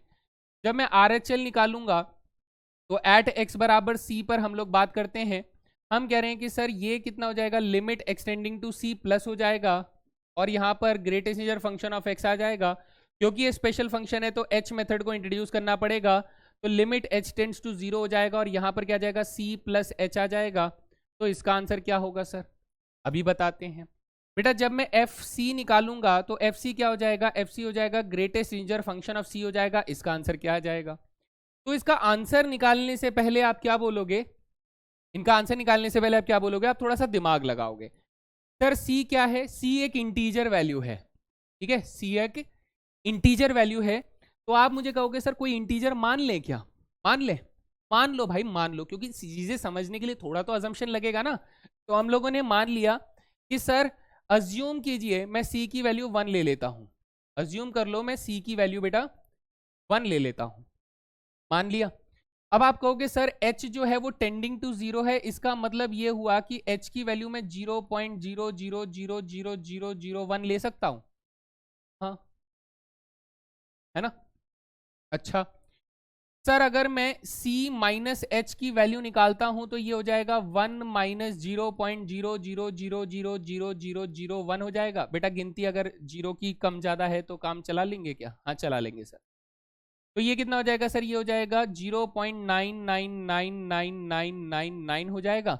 इसका आंसर कितना आएगा सर, 0 आ जाएगा, है ना। ठीक है सर। सर अगर मैं C प्लस एच निकालता हूँ, C प्लस एच निकालता हूँ तो C प्लस एच यानी 1 प्लस 0.0000001 हो जाएगा, यानी कि ये बन जाएगा 1.0000001 हो जाएगा। सर इसका आंसर क्या आएगा, इसका आंसर सर 1 हो जाएगा। तो मैं देख पा रहा हूं कि सर लेफ्ट हैंड लिमिट और राइट हैंड लिमिट सेम नहीं आने वाली है ना। लेफ्ट हैंड लिमिट और राइट हैंड लिमिट सेम नहीं आने वाली है। सर आएगी कितनी, बेटा ध्यान से देखना कि हमने C की वैल्यू को क्या लिया था, 1 लिया था। तो C माइनस एच का ग्रेटेस्ट इंटीजर फंक्शन जो है 0 आ रहा है, यानी एक कम आ रहा है। क्या आ रहा है सर, एक कम आ रहा है, जो भी C लिया था उससे एक कम आ रहा है। और राइट हैंड लिमिट में C प्लस एच निकालते हैं तो सर एक आ रहा है, यानी जो C लिया था वही आंसर आ रहा है। बस यही चीज के मेथड से हम लोग बोल सकते हैं कि सर C माइनस एच का जो ग्रेटेस्ट इंटीजर फंक्शन की वैल्यू होगी वो आ जाएगा C माइनस 1, यानी एक कम आ जाएगा। और C प्लस एच का आंसर क्या आ जाएगा सर, C आ जाएगा। और सर C का भी कितना आ जाएगा, C आ जाएगा। तो ये पूरा कॉन्सेप्ट हमें समझ में आता है और हम लोग कहते हैं कि सर इस वजह से हमारे चीज, अगर आप ध्यान दें तो आप कहेंगे कि सर LHL जो है वो बराबर नहीं है RHL के, और RHL जो है वो एक्चुअली में FC के बराबर है। मगर इससे हमें ये तो समझ में आ गया कि sir F is not continuous at x बराबर C, है ना। फिर से हम लोग वही वाली अंग्रेजी लिखेंगे कि sir since C is an arbitrary chosen point, इसका मतलब अगर फंक्शन जो है x बराबर C पर कॉन्टिन्यूअस नहीं है तो फंक्शन जो है वो किसी भी इंटीजर पॉइंट पर कॉन्टिन्यूअस नहीं होगा, है ना। तो अंग्रेजी लिख देते हैं, सही क्या हो जाएगा, since C is arbitrary chosen point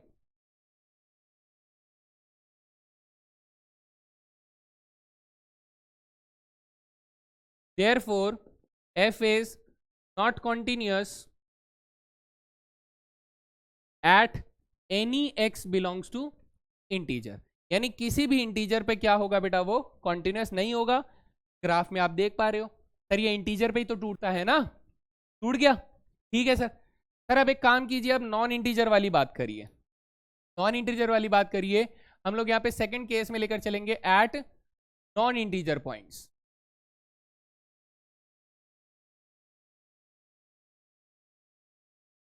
non integer points की जब मैं बात करूंगा तब आप कहेंगे कि बेटा लेट कर लो, एक नया जनरल आर्बिट्री चोजन पॉइंट ले लेते हैं जो कि D, जो कि बेटा क्या हो जाएगा, वो R माइनस जेड से हो जाएगा। R माइनस जेड मतलब, R माइनस जेड मतलब Z के अलावा सब कुछ, है ना।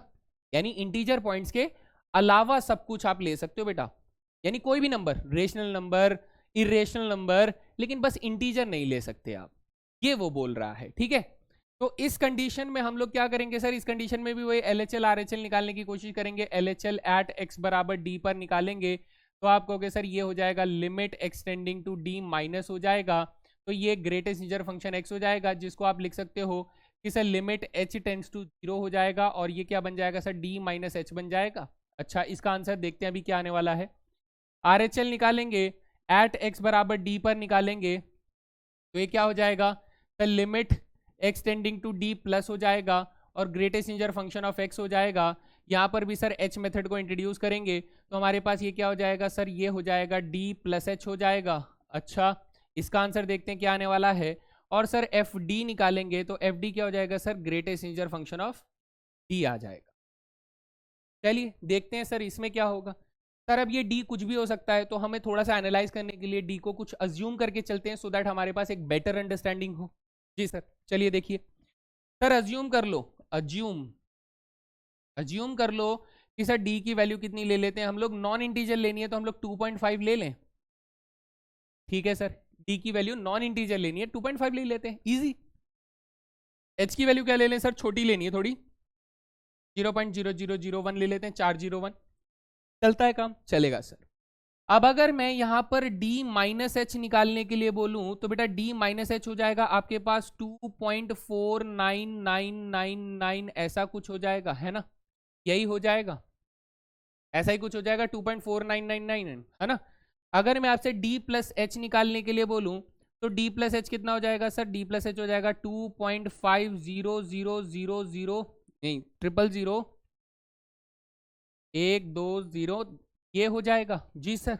अच्छा, और अगर मैं आपसे ये कहूं कि greatest integer function of d कितना हो जाएगा तो आप कहेंगे सर 2.5 हो जाएगा, यही डालना पड़ेगा, है ना, तीनों की वैल्यूज निकालने के लिए यही करना पड़ेगा।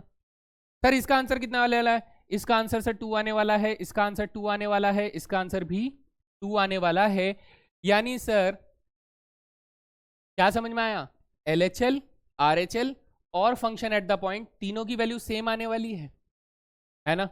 कितनी आने वाली है, अगर मैं इसे d के मेथड से बात करूं तो आप कहोगे कि सर यहां पर ना d बराबर 2.5 लिखा है, आंसर 2 आ रहा है, इसका मतलब 0.5 माइनस हो रहा होगा, आपके दिमाग से ये आंसर आ रहा होगा, लेकिन ये गलत है, ये गलत है बेटा, क्योंकि अगर मैंने गलती से यहां पर क्या लिख दिया 2.4 लिख दिया तो भी तो आंसर 2 ही आने वाला था। तब आप बोलते कि नहीं नहीं सर d में से 0.4 माइनस करके आंसर आएगा, बेटा 2.3 लिख देता तो, 2.9 लिख देता तो अब हम लोग कहेंगे कि सर एक्चुअली में जो greatest integer function of d आ रहा है ना, जो फंक्शन जो वैल्यू यहां आ रही होगी वही दोनों वैल्यूज यहां आ रही होगी, तो हम यहां से कहेंगे कि सर जो भी आंसर ये आने वाला है हमें नहीं मालूम ये कितना आने वाला है, कुछ तो कम होगा, अब वो 0.5 हो सकता है, 0.4 हो सकता है, 0.3 हो सकता है, 0.2 हो सकता है, तो जो आंसर ये आने वाला है वही सेम आंसर यहां भी आने वाला है। यही आप लोगों को किताबों में लिखा हुआ मिलता है और बच्चे को नहीं समझ में आता है कि ये ग्रेटेस्ट इंटीजर फंक्शन d क्यों लिखा हुआ है, क्योंकि बेटा ये तीनों आंसर का सेम आंसर हम लोगों को दिखाई दे रहा है, इसीलिए ये तीनों सेम चीजें लिखी होती हैं। तो इस बेसिस पे हम लोग फिर से यहाँ पर अंग्रेजी लिखेंगे। जी सर, अंग्रेजी में क्या लिखेंगे, अंग्रेजी में ये लिखेंगे कि सर इस बार जो है LHL बराबर RHL बराबर function at the point D बन रहा है, तो यहां से हम लोग रिजल्ट क्या लिख सकते हैं सर, यहां से रिजल्ट लिख सकते हैं कि f is continuous at x बराबर d। जी सर, बट d जो है आर्बिट्री चोजन पॉइंट है, since d is arbitrary chosen point,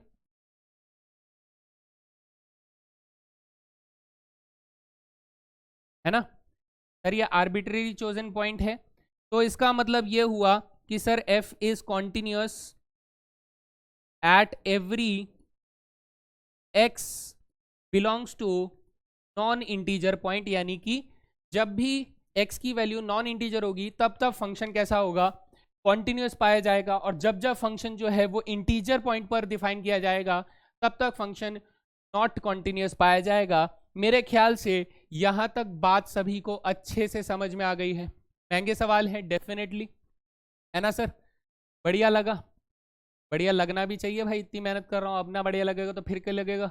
ठीक है जी, चलो आगे देखते हैं सर, क्वेश्चन नंबर 2 हुआ है अभी तक। क्वेश्चन 3 में हमने को क्या दिया गया है, इधर देखो सर, बड़ा साधारण सा फंक्शन दिया है, ज्यादा लंबा नहीं है, वेरी इजी काम है। मैं इस क्वेश्चन को अब मैं इजी से इजी लेवल तक लाकर क्वेश्चन को सॉल्व करवाऊंगा, तो चलिए देखते हैं सर। क्वेश्चन नंबर 3 में हमें दे रहा है x+2 और x-2, 1 से लेफ्ट और 1 से राइट में दे रहा है। चलिए देखते हैं, क्वेश्चन नंबर 3 में हमें दे रहा है कि सर f(x) जो है x+2 दे रहा है और x-2 दे रहा है, 1 से लेफ्ट में दे रहा है और 1 से राइट और बराबर में दे रहा है, यही दे रहा है ना, एक बार क्रॉस चेक कर लेते हैं भाई, x+2 और x-2 बिल्कुल सही सर, यही दे रहा है। अब देखिए मैं इसको नंबर लाइन पर एनालाइज करने की कोशिश करता हूं। नंबर लाइन पर जब आप एनालाइज करेंगे वी विल से दैट कि सर ये हमारे पास 1 हो गया, 1 के लेफ्ट वाली की बात हो रही है, तो 1 का लेफ्ट एरिया कौन सा हो जाएगा, ये वाला एरिया लेफ्ट हो जाएगा। 1 का राइट एरिया कौन सा हो जाएगा सर, 1 का राइट एरिया ये वाला हो जाएगा, और ये एट x=1 हो जाएगा। सर इस जगह पर फंक्शन कैसे डिफाइन हो रहा है, यहां पर फंक्शन डिफाइन हो रहा है f(x) बराबर लेफ्ट वाले एरिया में x+2 से डिफाइन हो रहा है, यहाँ f(x) बराबर राइट वाले एरिया में x-2 से डिफाइन हो रहा है, और इक्वल टू पर भी बेटा f(x) बराबर x-2 से ही डेफिनेशन मिल रही है। ठीक है सर, ओके। तो अब मैं इसको देख पा रहा हूं कि सर मेरा जो पूरा रियल नंबर लाइन है वो 3 हिस्सों में टूटा पड़ा है। एक तो सर 1 पर, और एक 1 के लेफ्ट पर, और एक 1 के राइट पर टूटा हुआ है। तो हम लोग एक तो सर यहां पर चेक करेंगे कि यहां पर कैसा है, एक यहां पर चेक करेंगे यहां कैसा है, और एक यहां पर चेक करेंगे यहां कैसा है। 3 रीजन्स पर मुझे इसे चेक करना पड़ेगा, तभी मैं इसका एंटायर कॉन्टिन्यूटी को डिस्कस कर पाऊंगा, है ना। तो चलिए जल्दी जल्दी करते हैं। ओके, अब तक हमारा बेस तैयार हो गया है। तो सर पहली कंडीशन में हम लोग करेंगे एट एक्स इक्वल टू 0 पर, पहले पॉइंट पर चेक कर लो, सबसे आसान रहता है। तो सर जब मैं पॉइंट पर चेक करूंगा एट एक्स इक्वल टू 0 नहीं sir, at x equal to 1 पर चेक करेंगे, 1 पर ब्रेक आ रहा है ना, दिस इज 1। तो सर 1 के लेफ्ट हैंड लिमिट पे ले जाते हैं, left hand limit at x equals to 1, तो कितना हो जाएगा सर, ये हो जाएगा कि सर लिमिट एक्सटेंडिंग टू 1 हो जाएगा। और 1 के लेफ्ट में फंक्शन कैसे डिफाइंड है सर, 1 के लेफ्ट में ये वाला फंक्शन डिफाइन आ रहा है, तो आप कह देंगे सर यहां पर आप x प्लस 2 डाल देंगे, तो ये 1 प्लस 2 सर 3 हो जाएगा। अच्छा, RHL निकालिए दोस्त, RHL at x equals to 1 निकालेंगे तो ये हो जाएगा लिमिट एक्सटेंडिंग टू 1 हो जाएगा। और यहाँ पर राइट में कौन सा फंक्शन है सर, x माइनस 2 फंक्शन है, तो ये 1 माइनस 2 माइनस 1 हो जाएगा। अच्छा, और f एट द वैल्यू 1 अगर निकालेंगे तो फंक्शन 1 पर कितना डिफाइन है सर, x माइनस 2 यानी 1 माइनस 2 हो जाएगा, तो सर ये भी -1 है। तो क्लियरली LHL जो है वो सर बराबर नहीं है RHL के, मगर वो बराबर है f1 के। तो ये फंक्शन जो है कैसा है sir, discontinuous, f is discontinuous at x बराबर 1, है ना। बढ़िया, मजा आया सर, हाँ बिल्कुल मजा आया। आगे देखिए, आगे देखिए दोस्त, आगे देखिए। अब देखिए मैं सेकंड वाले पार्ट की बात कर रहा हूं। सेकंड पार्ट के अंदर मैं बात करूंगा, तो कलर दूसरा ले लें, ले लो सर।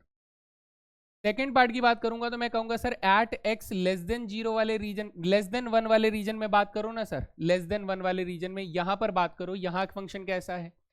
आप कहोगे sir when x is less then 1, when x is less then 1 it implies that fx की वैल्यू क्या है सर, fx की वैल्यू x प्लस 2 है। हाँ सर, जब x लेस देन 1 है तब हमारे पास fx की वैल्यू क्या है, x प्लस 2 है, which is the polynomial function. हाँ sir, which is a polynomial function.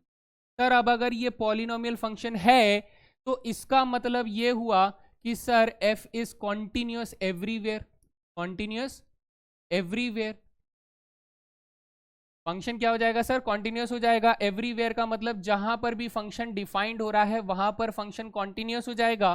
Sir function कहां पर डिफाइन है, x लेस देन 1 पर, इसका मतलब ये हुआ कि f is continuous on x less then 1 पर।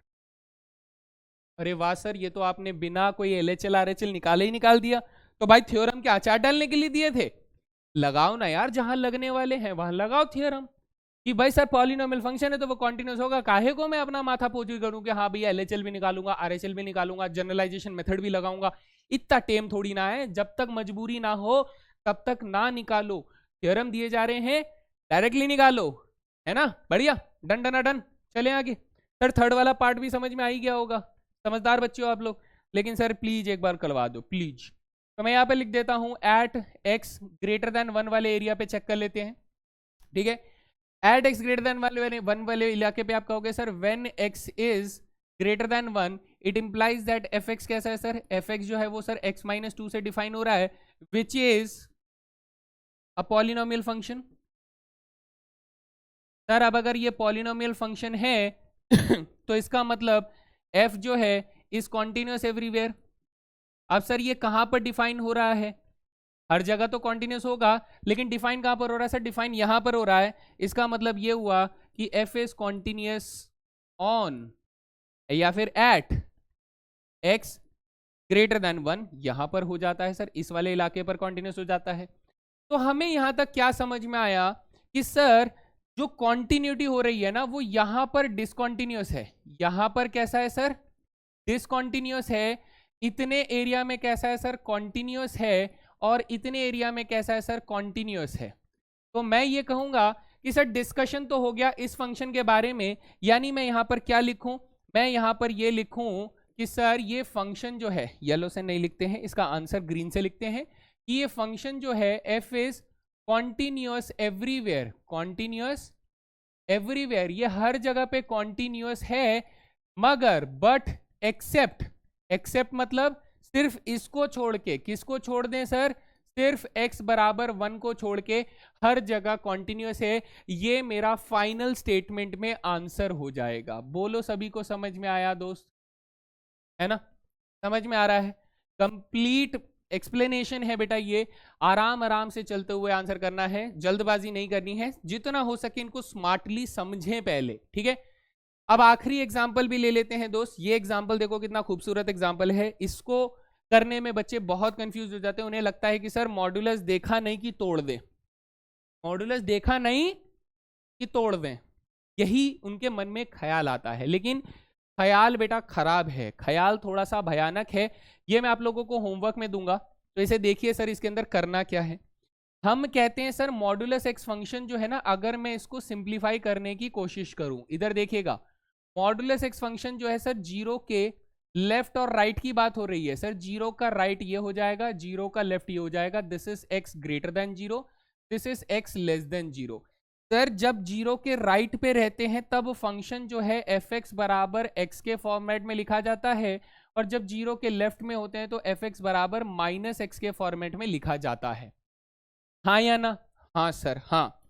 तो सर हम क्या कह रहे हैं, हम ये कह रहे हैं, अच्छा ये वाली बात यहां भी तो लिखनी है कि सर एट एक्स बराबर जीरो पर एफ एक्स बराबर एक्स के फॉर्म में लिखा जाता है, ठीक है, ऐसे ही फंक्शन लिखते हैं। सर अभी बात कहां की हो रही है, सर बात हो रही है एट एक्स बराबर -3 या उससे छोटे की बात हो रही है। एक्स बराबर -3 या उससे छोटे की बात हो रही है, तो मैं कहूंगा सर -3 किधर आता है, सर -3 तो यहां कहीं आ रहा होगा।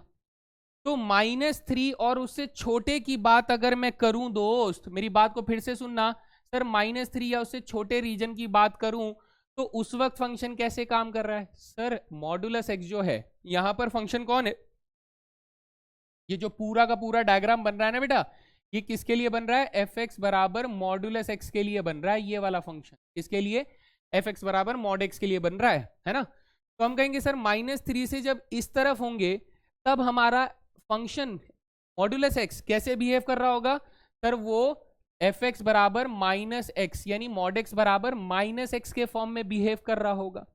तो बेटा इतना सा कॉन्सेप्ट लगाकर क्या मैं इस क्वेश्चन को अब ऐसे लिखना ज्यादा बेटर समझूं कि सर जब x की value less than equal to -3 है तब सर मॉड x की वैल्यू कैसे बिहेव कर रही है, -x की तरह। तो ये अब माइनस के x + 3 हो जाएगा जब x की value less than equal to -3 है। अरे हाँ ये खेल है सर, ये मॉड्यूलस x लिखा हुआ है लेकिन आपको इसे -x की तरह ही तोड़ना पड़ेगा, आप इसमें +x नहीं लेंगे। क्यों?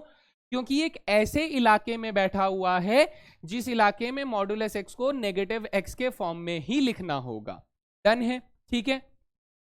फिर सर उसके बाद तो नॉर्मल सी बात है, -3 से लेके अगर मैं 3 तक की बात करूं तो उस वक्त हमारा फंक्शन -2x की तरह बिहेव कर रहा है, और जब हम लोग यहाँ पर x किसकी बात कर रहे हैं, x greater than equal to 3 की बात कर रहे हैं, तो उस वक्त हमारा फंक्शन 6x + 2 के फॉर्म में बिहेव कर रहा है।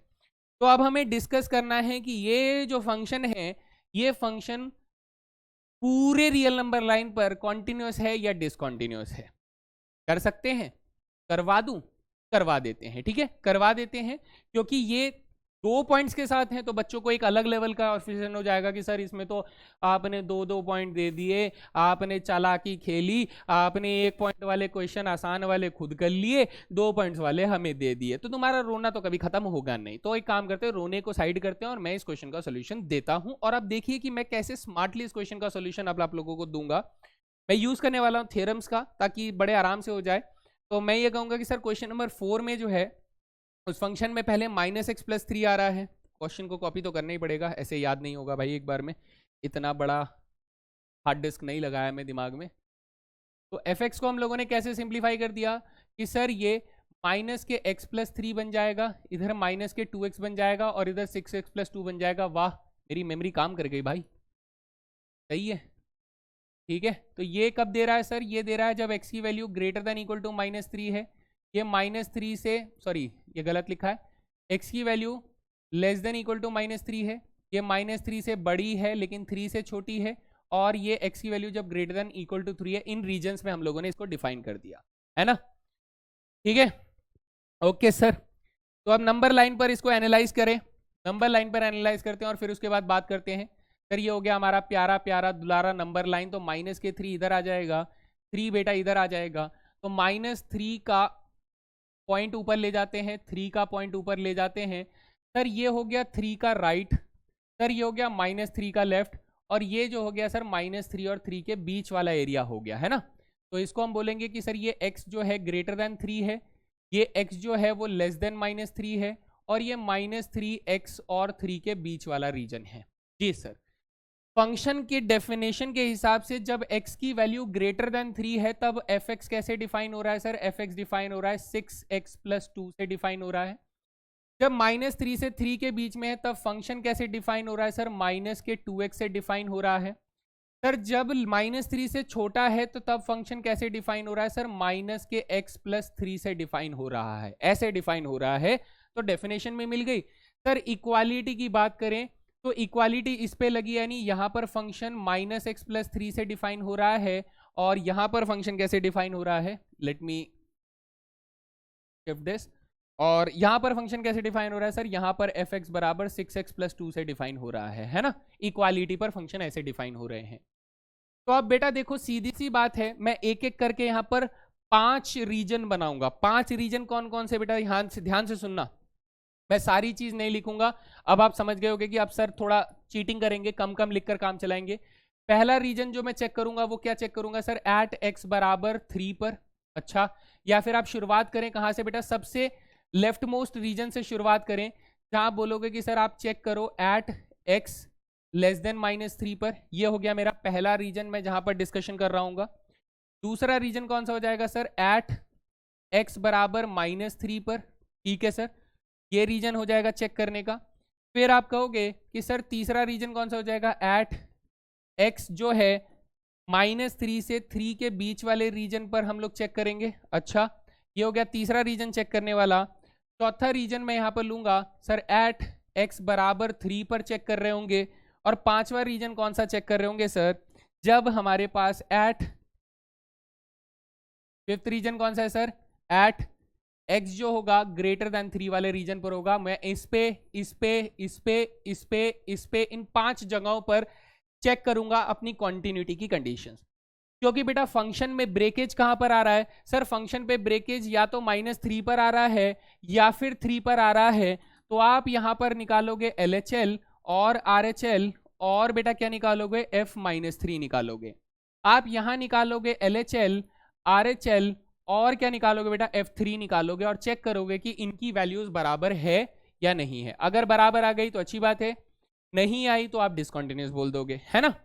लेकिन अगर आप इस स्पेसिफिक रीजन की बात करते हो एट x लेस देन -3, तो उस वक्त सर मेरा फंक्शन कैसा है, ऐसा है।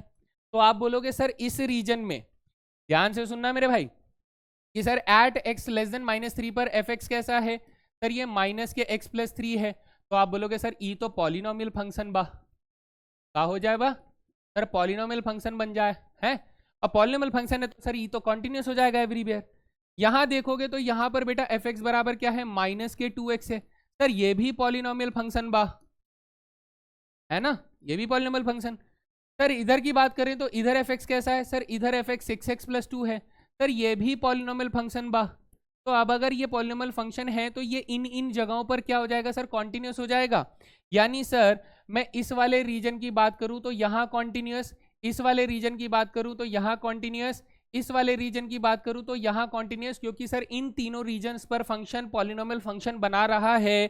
तो मैं यहाँ पर लिख दूं कि सर इधर कॉन्टिन्यूस है, ठीक है, इधर कॉन्टिन्यूस है, ठीक है, और इधर कॉन्टिन्यूस है। बात अब मुझे पता करनी है कि सर सर सर सर इस वाले पॉइंट पर या फिर इस वाले पॉइंट पर कॉन्टिन्यूटी के क्या हालात हैं, वो आप LHL RHL और F की वैल्यू एट द पॉइंट निकाल कर आप टेस्ट करके आंसर करेंगे कमेंट सेक्शन में कि ये फंक्शन एवरीवेयर कॉन्टिन्यूस है या फिर इसमें डिसकॉन्टिन्यूटी आपको कहीं पर मिलेगी। डन है भाई, बात समझ में आ गया, चलो बहुत बढ़िया, है ना। तो ये हमारा पूरा का पूरा आइडिया था जिस बेसिस पे हम लोग आंसर करने वाले हैं, बात करने वाले हैं। तो चलिए फटफट करके क्वेश्चंस हम लोग सॉल्व कर लेते हैं। यहाँ पर देखिए सबसे पहला सवाल जो है ये काफी खूबसूरत सवाल है, इसको आंसर करना है। Show that the function defined by this function is discontinuous at all integral points. ध्यान से सुनो, हमने कहा सर हमारे पास जो gx फंक्शन है ना वो कैसे दे रहा है, वो सर हमें x minus greatest integer function of x दे रहा है। हम कहेंगे सर हम लोग लेट कर लेते हैं, क्या लेट कर लेते हैं कि fx फंक्शन जो है वो हमारे पास x है और hx फंक्शन जो है वो सर हमारे पास ग्रेटेस्ट इंटीजर फंक्शन x है। हम कहते हैं कि सर ये जो है fx इज पॉलिनोमियल फंक्शन।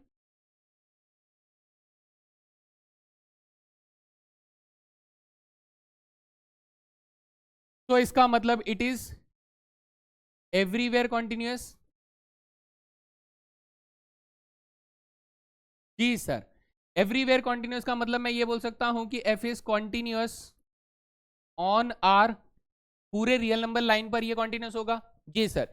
बेटा hx जो है ग्रेटेस्ट इंटीजर फंक्शन है, अभी हम लोगों ने बहुत मेहनत करके निकाला। तो हो सकता है अगर ये क्वेश्चन आपको पेपर में आए तो आप ये वाला पार्ट, कौन सा पार्ट बेटा, ये वाला पार्ट, ये जो आपने किया है ये पूरा सॉल्यूशन आप दोबारा छापोगे।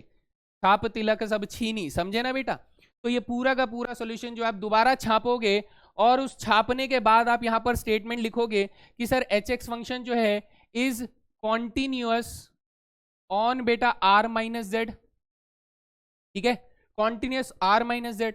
अब आप बोलोगे कि सर fx फंक्शन जो है वो sir complete real number line पर कॉन्टिन्यूअस है और hx फंक्शन जो है वो r माइनस जेड पर कॉन्टिन्यूअस है।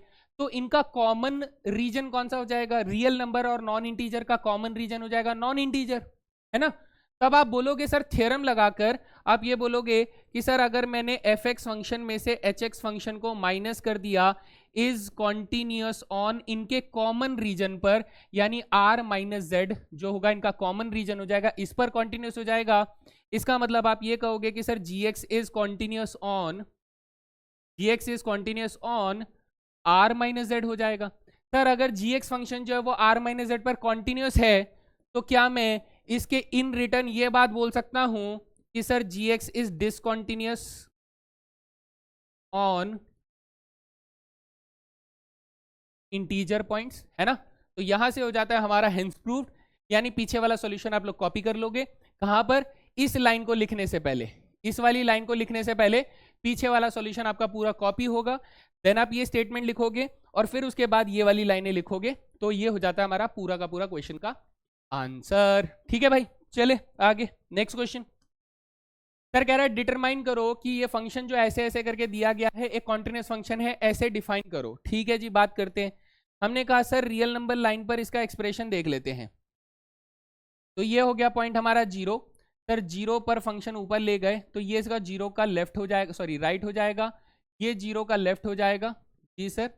यहाँ पर फंक्शन की डेफिनेशन अगर देखें तो यहाँ फंक्शन सर कैसे डिफाइन हो रहा है, एक्स स्क्वायर साइन 1/x से डिफाइन हो रहा है। ठीक है, यहाँ फंक्शन कैसे डिफाइन हो रहा है sir, x square sine 1/x से डिफाइन हो रहा है। और यहाँ फंक्शन कैसे डिफाइन हो रहा है सर, x बराबर 0 दिया हुआ है ना। ठीक है, ओके सर। ध्यान से देखना, मुझे सर इसकी कंटिन्यूटी डिस्कस करनी है। अब इसने कोई पॉइंट नहीं दिया है तो इसका मतलब सर मुझे 3 इलाकों पर चेक करना पड़ेगा, एक ये वाला इलाका, एक ये वाला इलाका और एक ये वाला इलाका। इन तीनों इलाकों पर चेक करना पड़ेगा। तो आप कहोगे कि सर सबसे पहला पार्ट कहाँ चेक करते हैं हम लोग, एट x बराबर 0 पर चेक करते हैं। एट x बराबर 0 पर जब आप चेक करोगे तो LHL क्या हो जाएगा सर, लिमिट एक्सटेंडिंग टू 0 हो जाएगा। यहाँ पर x स्क्वायर आ जाएगा और यहाँ पर साइन 1/x आ जाएगा, है ना। लेफ्ट हैंड लिमिट में सर लेफ्ट साइड से तो फंक्शन वही है। तो जब आप 0 डालोगे तो हम लोगों ने ऐसे क्वेश्चन को सॉल्व किया था ना कि सर ये 0 multiply number oscillating between -1 and 1 हो जाएगा, याद है। हाँ सर याद है, नंबर ऑसिलेटिंग बिटवीन -1 and 1, है ना। ये ऐसे करके लिखा था। तो सर इसका आंसर कितना आ जाएगा, इसका आंसर 0 आ जाएगा। सिमिलरली बेटा RHL निकालोगे तो सेम उसका आंसर 0 आ जाएगा, है ना। LHL का आंसर ऐसे 0 आया तो RHL में भी सेम फंक्शन है वो भी 0 दे देगा। और सर F0 तो हमें दिया ही 0 है, यानी sir F is continuous at x बराबर 0। ठीक है सर, एट एक्स बराबर 0 पर फंक्शन कॉन्टिन्यूस हो गया। पहला पार्ट हो गया डन, है ना।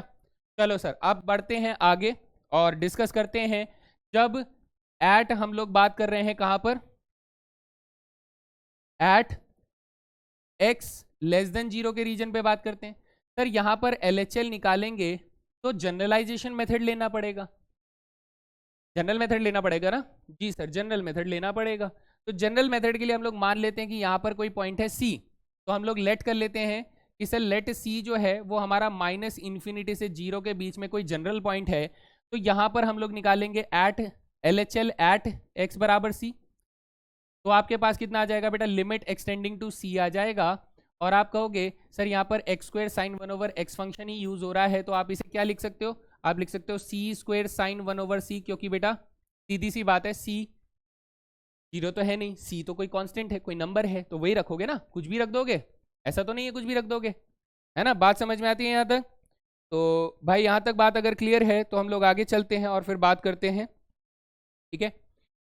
हमने कहा सर RHL निकालते हैं, RHL निकालेंगे एट x बराबर C, तो ये क्या हो जाएगा, limit x tending to C हो जाएगा।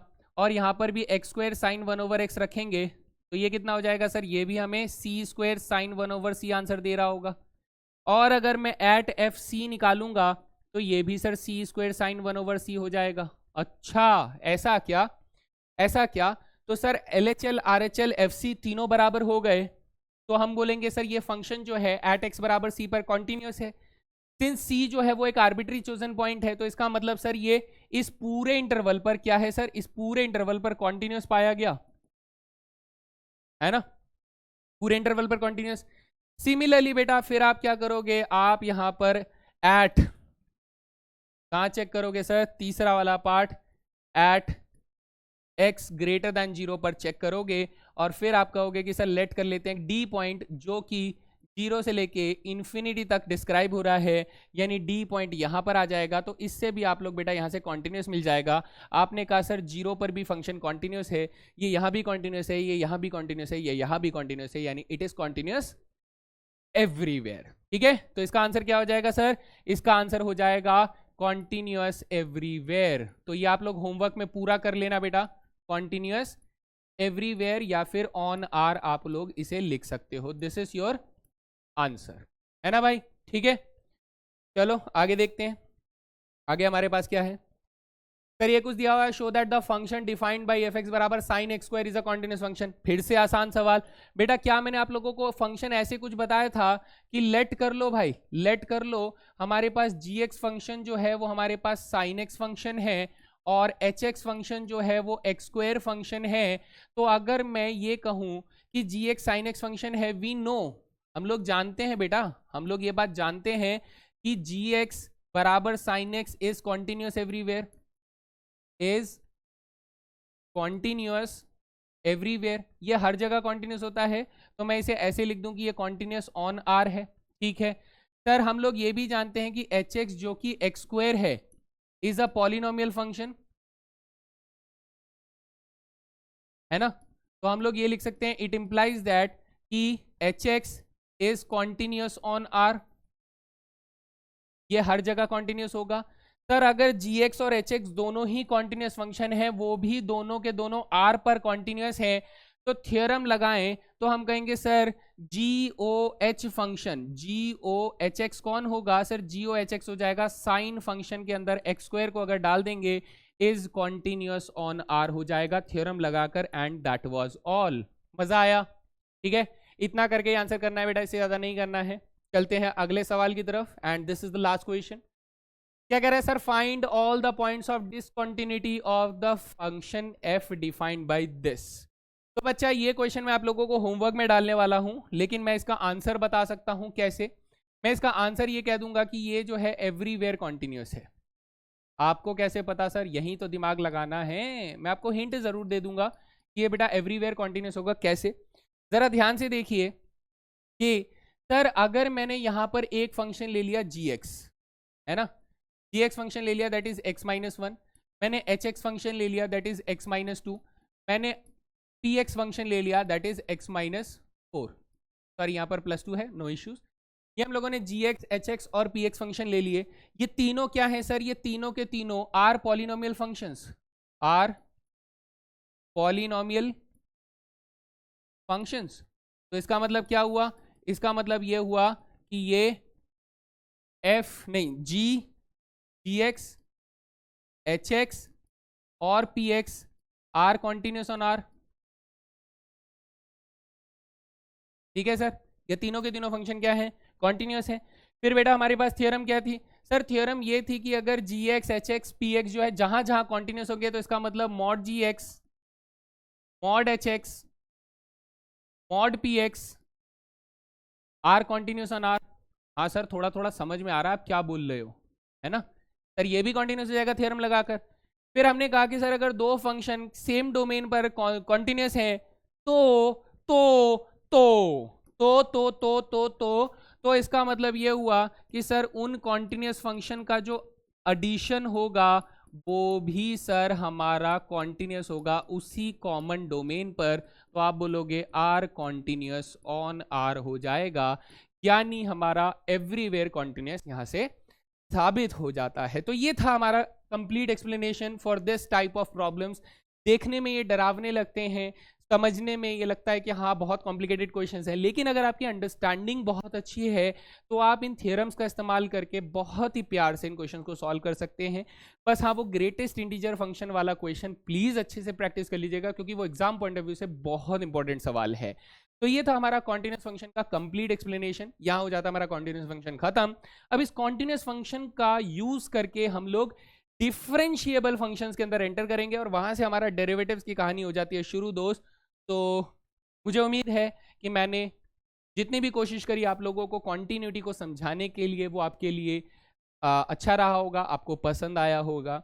और बेटा अगर आपको सच में समझ में आया तो प्लीज़ कमेंट सेक्शन में ज़रूर बताएं। मेरे को अच्छा लगता है कि आप लोग वहाँ पर बताते हो कि हाँ आपको मज़ा आया, समझ में आया, तो वो चीज़ ज़रूर एक्सप्लेन करें।